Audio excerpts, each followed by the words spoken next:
Students ਅਸੀਂ ਅੱਜ ਸਮਾਜੀ ਸਿੱਖਿਆ ਦੇ ਪਹਿਲੇ ਭਾਗ ਭੂਗੋਲ ਦੇ ਪਹਿਲੇ ਪਾਠ ਭਾਰਤ ਇੱਕ ਜਾਣ ਪਛਾਣ ਦੇ ਬਾਰੇ ਵਿੱਚ ਪੜਾਂਗੇ। ਜਾਣ ਪਛਾਣ ਆਪਣੇ ਆਪ ਵਿੱਚ ਹੀ ਇੱਕ ਸਾਰਥਕ ਸ਼ਬਦ ਹੈ ਜਿਸ ਦਾ ਅਰਥ ਹੈ ਜਾਣਕਾਰੀ ਪ੍ਰਾਪਤ ਕਰਨਾ। ਭਾਰਤ ਇੱਕ ਜਾਣ ਪਛਾਣ ਤੋਂ ਭਾਵ ਅਸੀਂ ਆਪਣੇ ਦੇਸ਼ ਭਾਰਤ ਬਾਰੇ ਜਾਣਾਂਗੇ। ਭਾਰਤ ਇੱਕ ਜਾਣ ਪਛਾਣ ਵਿੱਚ ਅਸੀਂ ਭਾਰਤ ਦੇ ਖੇਤਰਫਲ, ਜਨਸੰਖਿਆ, ਜਲਵਾਯੂ ਭਿੰਨਤਾ, ਸੰਸਕ੍ਰਿਤਿਕ ਭਿੰਨਤਾ, ਜਾਤੀ ਭਿੰਨਤਾ, ਧਰਾਤਲੀ ਭਿੰਨਤਾ, ਭਾਰਤ ਦੀਆਂ ਸਮਾਜਿਕ, ਆਰਥਿਕ ਅਤੇ ਰਾਜਨੀਤਿਕ ਅਸਮਾਨਤਾਵਾਂ ਬਾਰੇ ਪੜਾਂਗੇ।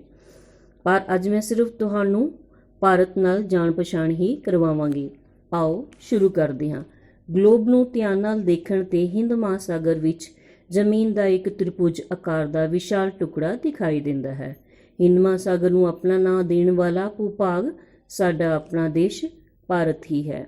ਤਿੰਨ ਪਾਸਿਆਂ ਤੋਂ ਹਿੰਦ ਮਹਾਸਾਗਰ ਨਾਲ ਘਿਰਿਆ ਹੋਇਆ ਅਤੇ ਉੱਤਰ ਵਿੱਚ ਹਿਮਾਲਿਆ ਦੀਆਂ ਚੋਟੀਆਂ ਵਾਲੀ ਭੂਮੀ ਜ਼ਰੀਏ ਏਸ਼ੀਆ ਮਹਾਂਦੀਪ ਦੇ ਉੱਤਰੀ ਤੇ ਪੂਰਬੀ ਭਾਗ ਨਾਲ ਜੁੜਿਆ ਹੋਇਆ ਹਿੱਸਾ ਬਹੁਤ ਵਿਸ਼ਾਲ ਤੇ ਅਥਾਹ ਸਮਰੱਥਾਵਾਂ ਵਾਲਾ ਦੇਸ਼ ਹੈ। ਜਨਸੰਖਿਆ ਦੇ ਆਧਾਰ 'ਤੇ ਸੰਸਾਰ ਵਿੱਚ ਚੀਨ ਤੋਂ ਬਾਅਦ ਦੂਸਰਾ ਅਤੇ ਖੇਤਰਫਲ ਪੱਖੋਂ 7ਵਾਂ ਸਥਾਨ ਹੈ। ਸਟੂਡੈਂਟਸ, ਗਲੋਬ ਪ੍ਰਿਥਵੀ ਦਾ ਮਾਡਲ ਹੁੰਦਾ ਹੈ। ਇਸ ਨੂੰ ਦੇਖ ਕੇ ਅਸੀਂ ਆਪਣੀ ਪ੍ਰਿਥਵੀ ਬਾਰੇ ਪੂਰੀ ਜਾਣਕਾਰੀ ਪ੍ਰਾਪਤ ਕਰ ਸਕਦੇ ਹਾਂ। ਤੁਸੀਂ ਗਲੋਬ 'ਤੇ ਦੁਨੀਆ ਦੇ 7 ਮਹਾਂਦੀਪ ਦੇਖ ਰਹੇ ਹੋ।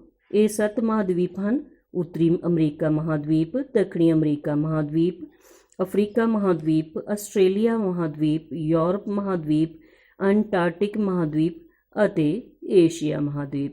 ਤੁਸੀਂ ਦੇਖ ਰਹੇ ਹੋ ਏਸ਼ੀਆ ਮਹਾਂਦੀਪ ਦੇ ਦੱਖਣ ਵਿੱਚ ਭਾਰਤ ਸਥਿਤ ਹੈ। ਤੁਸੀਂ ਗਲੋਬ 'ਤੇ ਭਾਰਤ ਦੇ ਨਕਸ਼ੇ ਨੂੰ ਦੇਖ ਰਹੇ ਹੋ। ਤੁਸੀਂ ਦੇਖ ਰਹੇ ਹੋ ਕਿ ਭਾਰਤ ਦੇ ਪੈਰਾਂ ਵਿੱਚ ਇੰਡੀਅਨ ਓਸ਼ੀਅਨ ਹੈ। ਇੰਡੀਅਨ ਓਸ਼ੀਅਨ ਨੂੰ ਪੰਜਾਬੀ ਵਿੱਚ ਹਿੰਦ ਮਹਾਸਾਗਰ ਆਖਦੇ ਹਨ ਅਤੇ ਹਿੰਦ ਮਹਾਸਾਗਰ ਦਾ ਇਹ ਨਾਂ ਭਾਰਤ ਦੇ ਨਾਂ ਤੋਂ ਹੀ ਪਿਆ ਹੈ। ਤੁਸੀਂ ਨਕਸ਼ੇ ਵਿੱਚ ਦੇਖ ਰਹੇ ਹੋ ਕਿ ਭਾਰਤ ਤਿੰਨ ਪਾਸਿਓਂ ਹਿੰਦ ਮਹਾਸਾਗਰ ਨਾਲ ਅਤੇ ਉੱਤਰ ਵਿੱਚ ਹਿਮਾਲਿਆ ਦੀ ਚੋਟੀਆਂ ਜ਼ਰੀਏ ਏਸ਼ੀਆ ਦੇ ਉੱਤਰੀ ਅਤੇ ਪੂਰਬੀ ਦੇਸ਼ਾਂ ਨਾਲ ਜੁੜਿਆ ਹੋਇਆ ਹੈ। ਜਨਸੰਖਿਆ ਭਾਵ ਭਾਰਤ ਵਿੱਚ ਰਹਿਣ ਵਾਲੇ ਲੋਕਾਂ ਦੇ ਹਿਸਾਬ ਨਾਲ ਭਾਰਤ ਦਾ ਸੰਸਾਰ ਵਿੱਚ ਚੀਨ ਤੋਂ ਬਾਅਦ ਦੂਸਰਾ ਸਥਾਨ ਹੈ। ਕਹਿਣ ਤੋਂ ਭਾਵ ਸਿਰਫ ਚੀਨ ਦੀ ਹੀ ਆਬਾਦੀ ਸਾਡੇ ਨਾਲੋਂ ਜ਼ਿਆਦਾ ਹੈ। ਖੇਤਰਫਲ ਭਾਰਤ ਦਾ ਸੰਸਾਰ ਵਿੱਚ 17ਵਾਂ ਸਥਾਨ ਹੈ। ਮਤਲਬ ਦੁਨੀਆ ਦੇ 6 ਅਜਿਹੇ ਹੋਰ ਦੇਸ਼ ਹਨ ਜਿਨ੍ਹਾਂ ਕੋਲ ਸਾਡੇ ਤੋਂ ਜ਼ਿਆਦਾ ਜਗ੍ਹਾ ਹੈ, ਭਾਵ ਜ਼ਮੀਨ ਹੈ। ਬੱਚਿਓ, ਅਸੀਂ ਅੱਗੇ ਪੜ੍ਹਦੇ ਹਾਂ। ਦੱਖਣੀ ਏਸ਼ੀਆ ਦਾ ਇਹ ਵਿਸ਼ਾਲ ਭੂ ਭਾਰਤ ਅਤੇ ਜਨਸੰਖਿਆ ਵਾਲਾ ਦੇਸ਼ ਆਪਣੀ ਵਿਰਾਸਤੀ ਪਰੰਪਰਾ ਨੂੰ ਦਿਲ ਨਾਲ ਲਗਾਏ ਹੌਲੀ-ਹੌਲੀ ਪਰਿਵਰਤਨ ਯੁੱਗ ਵਿੱਚ ਦਾਖਲ ਹੋ ਗਿਆ ਹੈ। ਖੇਤਰਫਲ ਦੀ ਦ੍ਰਿਸ਼ਟੀ ਤੋਂ ਇੰਨਾ ਵਿਸ਼ਾਲ ਹੈ, ਜਦੋਂ ਪੂਰਬ ਵਿੱਚ ਅਰੁਣਾਚਲ ਪ੍ਰਦੇਸ਼ ਵਿੱਚ ਸੂਰਜ ਨਿਕਲ ਰਿਹਾ ਹੁੰਦਾ ਹੈ ਤਾਂ ਪੱਛਮ ਵਿੱਚ ਗੁਜਰਾਤ ਦੇ ਸੌਰਾਸ਼ਟਰ ਵਿੱਚ ਅਜੇ ਰਾਤ ਹੀ ਹੁੰਦੀ ਹੈ। ਤਾਪਕ੍ਰਮ ਵਿੱਚ ਵੀ ਇੰਨੀ ਭਿੰਨਤਾ ਮਿਲਦੀ ਹੈ ਕਿ ਦੁਨੀਆ ਦੀ ਹਰ ਫਸਲ ਪੈਦਾ ਕੀਤੀ ਜਾ ਸਕਦੀ ਹੈ। ਬੱਚਿਓ, ਉੱਪਰ ਤੁਸੀਂ ਪੜ੍ਹਿਆ ਅਤੇ ਸੁਣਿਆ, ਖੇਤਰਫਲ ਦੇ ਪੱਖੋਂ ਭਾਰਤ ਇੰਨਾ ਵਿਸ਼ਾਲ ਹੈ ਕਿ ਜਦੋਂ ਪੂਰਬ ਦਿਸ਼ਾ ਵਿੱਚ ਅਰੁਣਾਚਲ ਪ੍ਰਦੇਸ਼ ਵਿੱਚ ਸੂਰਜ ਨਿਕਲ ਰਿਹਾ ਹੁੰਦਾ ਹੈ ਤਾਂ ਪੱਛਮ ਵਿੱਚ ਗੁਜਰਾਤ ਦੇ ਸੌਰਾਸ਼ਟਰ ਖੇਤਰ ਵਿੱਚ ਅਜੇ ਰਾਤ ਹੀ ਹੁੰਦੀ ਹੈ। ਬੱਚਿਓ, ਇਸ ਤੱਥ ਨੂੰ ਮੈਂ ਤੁਹਾਨੂੰ ਭਾਰਤ ਦੇ ਨਕਸ਼ੇ ਦੁਆਰਾ ਸਮਝਾਉਂਗੀ। ਤੁਸੀਂ ਭਾਰਤ ਦਾ ਨਕਸ਼ਾ ਦੇਖ ਰਹੇ ਹੋ। ਨਕਸ਼ੇ ਦੇ ਸੱਜੇ ਪਾਸੇ ਅਰੁਣਾਚਲ ਪ੍ਰਦੇਸ਼ ਹੈ ਅਤੇ ਨਕਸ਼ੇ ਦੇ ਖੱਬੇ ਪਾਸੇ ਗੁਜਰਾਤ ਹੈ। ਪੂਰਬ ਵਿੱਚ ਅਰੁਣਾਚਲ ਪ੍ਰਦੇਸ਼ ਤੋਂ ਲੈ ਕੇ ਪੱਛਮ ਵਿੱਚ ਗੁਜਰਾਤ ਤੱਕ ਦੀ ਦੂਰੀ 2933 ਕਿਲੋਮੀਟਰ ਹੈ। ਤੁਹਾਨੂੰ ਪਤਾ ਹੀ ਹੈ ਸੂਰਜ ਪੂਰਬ ਵੱਲੋਂ ਨਿਕਲਦਾ ਹੈ। ਪੱਛਮ ਵਿੱਚ ਗੁਜਰਾਤ ਦੇ ਸੌਰਾਸ਼ਟਰ ਤੱਕ ਪਹੁੰਚਣ ਲਈ ਇਸ ਨੂੰ 2933 ਕਿਲੋਮੀਟਰ ਦੀ ਦੂਰੀ ਤੈਅ ਕਰਨੀ ਪੈਂਦੀ ਹੈ। ਇਸ ਦੂਰੀ ਨੂੰ ਤੈਅ ਕਰਨ ਲਈ ਸੂਰਜ ਨੂੰ 2 ਘੰਟੇ ਦਾ ਸਮਾਂ ਲੱਗਦਾ ਹੈ। ਇਸ ਲਈ ਜਦੋਂ ਅਰੁਣਾਚਲ ਵਿੱਚ ਸੂਰਜ ਨਿਕਲ ਰਿਹਾ ਹੁੰਦਾ ਹੈ ਤਾਂ ਗੁਜਰਾਤ ਵਿੱਚ ਅਜੇ ਰਾਤ ਹੀ ਹੁੰਦੀ ਹੈ। ਅਸੀਂ ਅੱਗੇ ਪੜ੍ਹਦੇ ਹਾਂ। 100 ਕਰੋੜ ਦੀ ਜਨਸੰਖਿਆ ਵਾਲੇ ਦੇਸ਼ ਵਿੱਚ ਇਹ ਆਬਾਦੀ ਲਗਭਗ 6 ਲੱਖ ਪਿੰਡਾਂ ਅਤੇ 5000 ਕਸਬਿਆਂ ਅਤੇ ਸ਼ਹਿਰਾਂ ਵਿੱਚ ਵਸੀ ਹੋਈ ਹੈ। 29 ਰਾਜਾਂ ਅਤੇ 7 ਕੇਂਦਰ ਸ਼ਾਸਿਤ ਪ੍ਰਦੇਸ਼ਾਂ ਵਾਲੇ ਇਸ ਦੇਸ਼ ਵਿੱਚ 22 ਰਾਸ਼ਟਰੀ ਮਾਨਤਾ ਪ੍ਰਾਪਤ ਭਾਸ਼ਾਵਾਂ ਤੋਂ ਇਲਾਵਾ ਸੈਂਕੜੇ ਹੋਰ ਬੋਲੀਆਂ ਵੀ ਬੋਲੀਆਂ ਜਾਂਦੀਆਂ ਹਨ। ਅਨੇਕਾਂ ਧਰਮਾਂ ਅਤੇ ਜਾਤਾਂ ਦੇ ਲੋਕ ਇੱਥੇ ਸਦੀਆਂ ਤੋਂ ਰਹਿ ਰਹੇ ਹਨ। ਜੋ ਅਨੇਕਾਂ ਧਰਮਾਂ ਦਾ ਪਾਲਣ ਕਰਦੇ ਹਨ।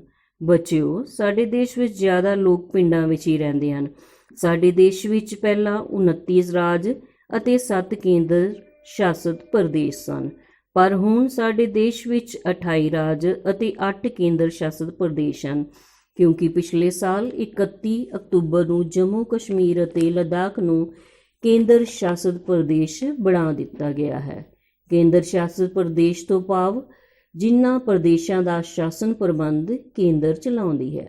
ਸਾਡੇ ਦੇਸ਼ ਵਿੱਚ ਬਹੁਤ ਸਾਰੀਆਂ ਭਾਸ਼ਾਵਾਂ ਬੋਲੀਆਂ ਜਾਂਦੀਆਂ ਹਨ, ਪਰ ਉਹਨਾਂ ਵਿੱਚੋਂ ਸਿਰਫ 22 ਭਾਸ਼ਾਵਾਂ ਨੂੰ ਰਾਸ਼ਟਰੀ ਮਾਨਤਾ ਪ੍ਰਾਪਤ ਹੈ। ਅਸੀਂ ਅੱਗੇ ਪੜ੍ਹਦੇ ਹਾਂ।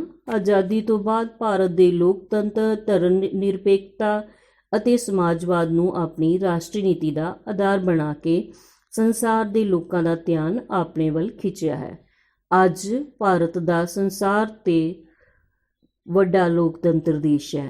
ਇਸ ਦੇਸ਼ ਨੇ ਪਿਛਲੀ ਸਦੀ ਦੇ 6ਵੇਂ ਦਹਾਕੇ ਦੇ ਸ਼ੁਰੂ ਵਿੱਚ ਹਰੀ ਕ੍ਰਾਂਤੀ ਦੁਆਰਾ ਉਤਪਾਦਨ ਵਿੱਚ ਹੈਰਾਨੀਜਨਕ ਵਾਧਾ ਕਰਕੇ ਸਾਰੀ ਦੁਨੀਆ ਨੂੰ ਅਚਰਜ ਕਰ ਦਿੱਤਾ।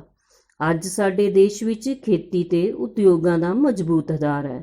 ਵਿਦੇਸ਼ੀ ਪੂੰਜੀ ਨਿਵੇਸ਼ਕਾਰ ਅੱਜ ਭਾਰਤੀ ਆਰਥਿਕ ਪ੍ਰਣਾਲੀ ਵਿੱਚ ਪੂੰਜੀ ਲਗਾਉਣ ਲਈ ਵਧੇਰੇ ਉਤਸੁਕ ਹਨ।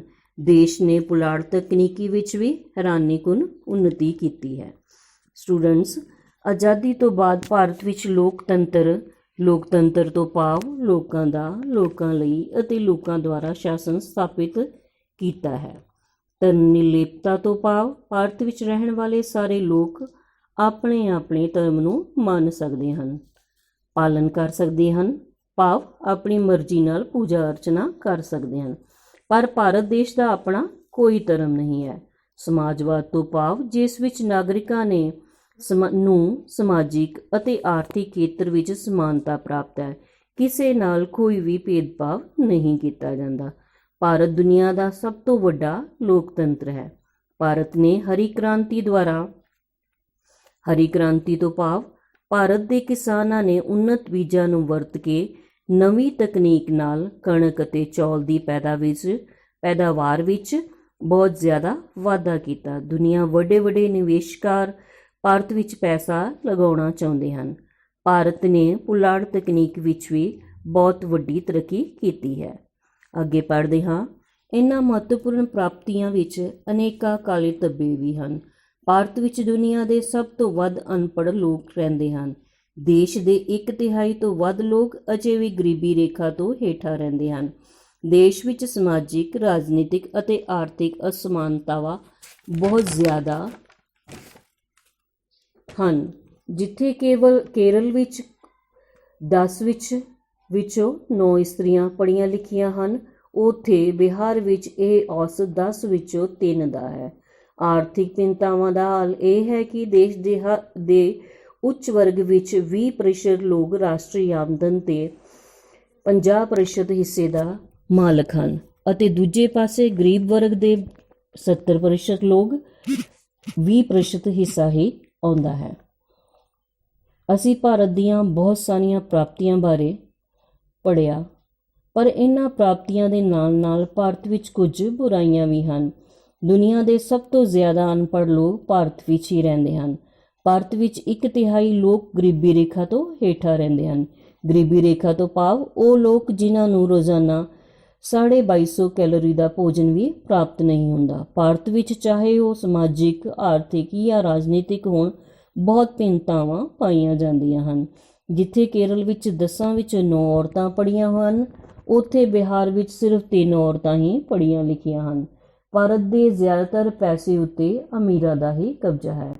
ਸਟੂਡੈਂਟਸ, ਅੱਜ ਅਸੀਂ ਭਾਰਤ ਬਾਰੇ ਇੰਨੀ ਹੀ ਜਾਣਕਾਰੀ ਪ੍ਰਾਪਤ ਕਰਾਂਗੇ। ਬੱਚਿਓ, ਹੁਣ ਤੁਸੀਂ ਇਸ ਆਡੀਓ ਨੂੰ ਚੰਗੀ ਤਰ੍ਹਾਂ ਸੁਣ ਕੇ ਅਤੇ ਈ-ਬੁੱਕ ਦੇ ਪਹਿਲੇ ਪੇਜ ਨੂੰ ਬਾਰ-ਬਾਰ ਪੜ੍ਹ ਕੇ ਇਸ ਨੂੰ ਆਪਣੀਆਂ ਕਾਪੀਆਂ ਵਿੱਚ ਲਿਖਣਾ ਹੈ। ਪਹਿਲਾ ਬਹੁ ਵਿਕਲਪੀ ਹੈ।